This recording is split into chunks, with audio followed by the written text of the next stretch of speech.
హరిప్రసాద్ గారు okay sir. So అందరికీ నా హృదయపూర్వక నమస్కారాలు అండి. Thank you. Let's go ahead. Please will go ahead. ప్రత్యేకించి ఇది నిన్న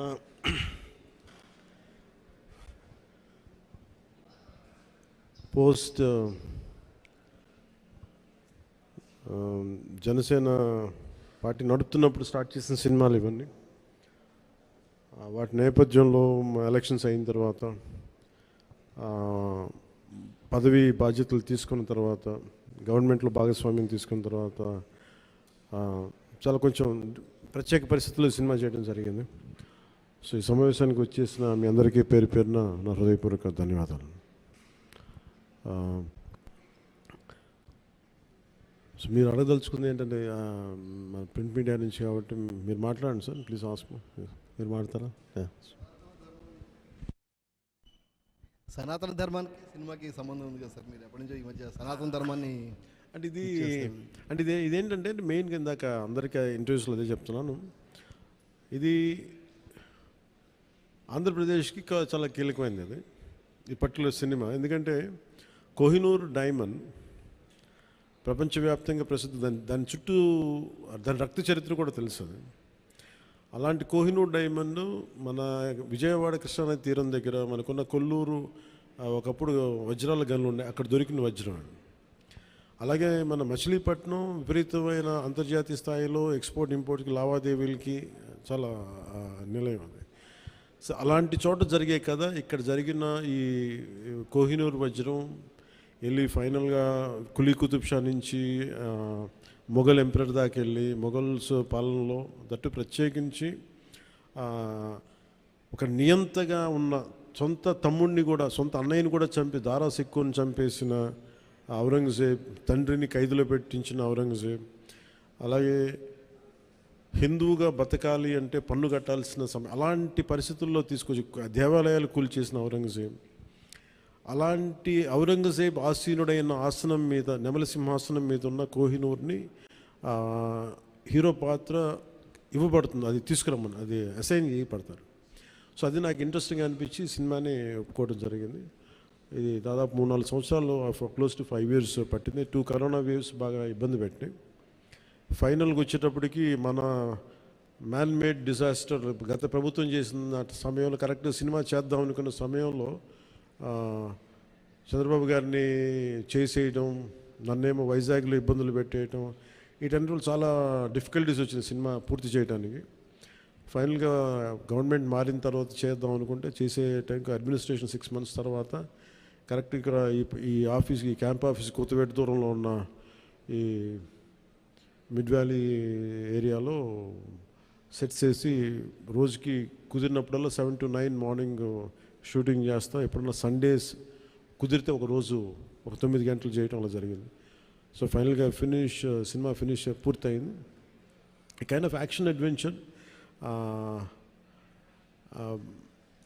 అలాగే ఈ చారిత్రాత్మక నేపథ్యం కాబట్టి కొంత జిజియా మీద ఒక రివోల్ట్ ఎలా ఉంటుంది అంటే ఒక హిందూగా నువ్వు వెళ్తున్నాలంటే క్యూలో నుంచొని for being Hindu you have to pay tax.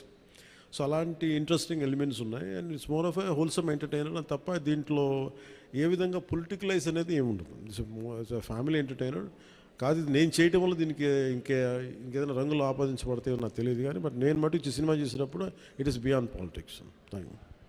So దాంట్లో ధర్మం అనేది ఒక ఎలిమెంట్.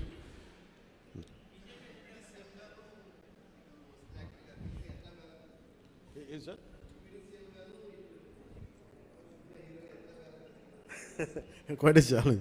ఇందాక కూడా ఎవరు ఇంటర్వ్యూలో అడుగుతూ ఉన్నారు, మీరు మేడం మీరేనా అడుగుతా అంటే సినిమాల్లోనూ ఒకటే చాయిస్ ఉంటుంది, either films or politics at this stage అంటే I said I opted for politics. I opted for not cinema, politics. So అందుకని నా ప్రయారిటీ పాలిటిక్సే అడ్మినిస్ట్రేషనే పెట్టి నాకంటూ కొంత టైం అనుకున్నప్పుడు దాన్ని బట్టికే కేటాయించడం జరిగింది. అట్లా సాధించాను. ఏ సినిమాకి చేయని విధంగా ఫస్ట్ టైం ప్రమోషన్స్లో దిగారు మీరు. అండ్ ఇది చాలా ప్రత్యేక పరిస్థితులు ఉన్నాయి సార్. నేను మామూలుగా అయితే చేయను. అంటే నా వల్ల నిర్మాతలు నష్టపోయారు. అది కూడా ఎలా నష్టపోయారు, ఒకటి కరోనా, 2 న్యాచురల్ డిజాస్టర్, 2ది రెండు న్యాచురల్ డిజాస్టర్స్, ఇంకోటి మ్యాన్ మేడ్ డిజాస్టర్,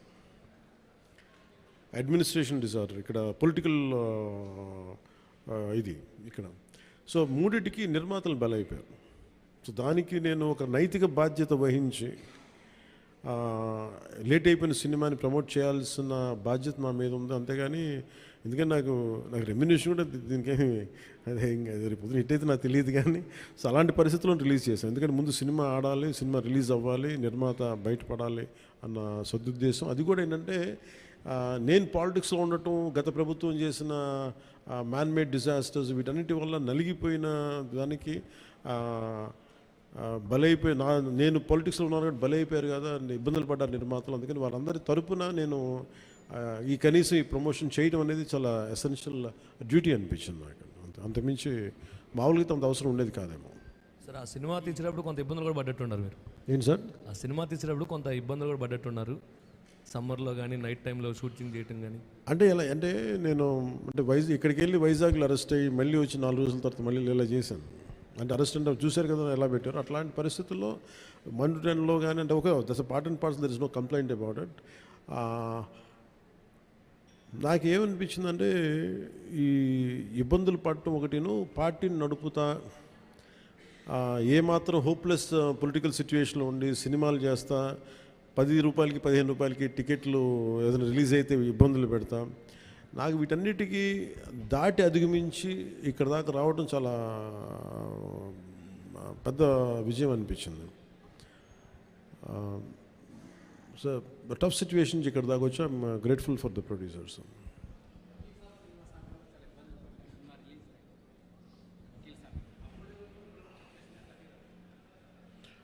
అంటే అన్నీ ఆర్గానిక్ ఉంటాయి కదండి, ఏదన్నా సహజంగా ఉంటాయి, కొన్ని ఇబ్బందులు ఉంటాయి, జరుగుతూ ఉంటాయి. అంటే నాకేంటంటే నేను సినిమాని ఇప్పుడు అంటే నేను అది ఇప్పుడు మనం చాలాసార్లు నేను ప్రతి సభలో కూడా చెప్తాను, ప్రతి చిన్న పనికి కూడా ఒక చిన్నపాటి యుద్ధమే చేయాల్సి వస్తుంది. అంటే ఏది కూడా ఒక బస్సు ఎక్కాలంటే ప్రతి సగటు మనిషి చిన్నపాటి యుద్ధం చేసే వెళ్ళాలి, ట్రైన్లో వెళ్ళాలంటే చిన్నపాటి యుద్ధం చేసి సీట్ సంపాదించాలి. అలాగా ఒక సినిమా చేయాలన్నా ఏం చేయాలన్నా ఒక సంఘర్షణ లేకుండా ఏముండదు. అందుకని సంఘర్షణ జీవనంలో భాగం అయిపోయింది తప్ప నేను పర్సనల్గా నేను ఇవన్నీ సహజం అనుకుంటాను. అంతకుమించి will move on, but how well we can stand out, ఎలా నిలబడగలం దాని మీద ఉంటుంది ఆలోచన.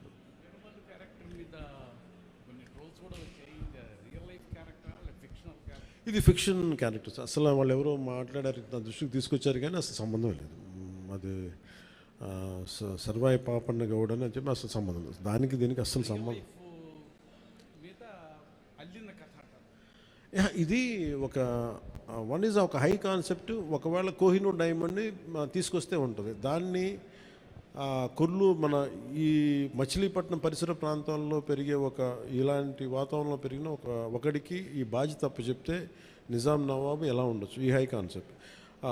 దీంట్లో ఎక్కడా కూడా అది ఒక ఫిక్షస్ క్యారెక్టర్ తప్ప దాన్ని ఎక్కడ కూడా అసలు చారిత్రాత్మక ఆధారాలు ఉన్న పాత్ర అసలు కాదు, ఫ్రమ్ డే 1 నుంచి.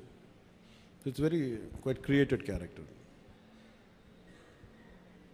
సార్ భీమ్లా నాయక్కు సంబంధించి అప్పుడు టికెట్ రేట్లు తగ్గించారు, అయినా సరే హిట్ అయింది.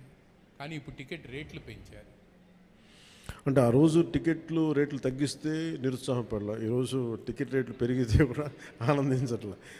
భగవంతుని ఏదిస్తే అది తీసుకోవడం అంతే తప్ప ఈరోజు గవర్నమెంట్ ఉంది కాబట్టి అంటే ప్రత్యేకించి పవన్ కళ్యాణ్ సినిమాకి ఇస్తే నేను ఖచ్చితంగా అది నేను ఆనందించేవాడిని కాదు. కానీ ఇది అందరికి ఇచ్చారు కాబట్టి దాంట్లో నాకు ఇవ్వకపోతే అది వివక్ష చేసినట్టు ఉంటుంది, అది కూడా తప్పవద్దు కదా. అందుకని I think it's part and parcel. ఆ రోజు అలా జరిగింది, ఈరోజు ఇలా జరిగింది, అంతకుమించి దీన్ని వేరేలా చూడటానికి ఏం లేదు. ప్రొడ్యూసర్ నష్టపోయాడనే దేనికి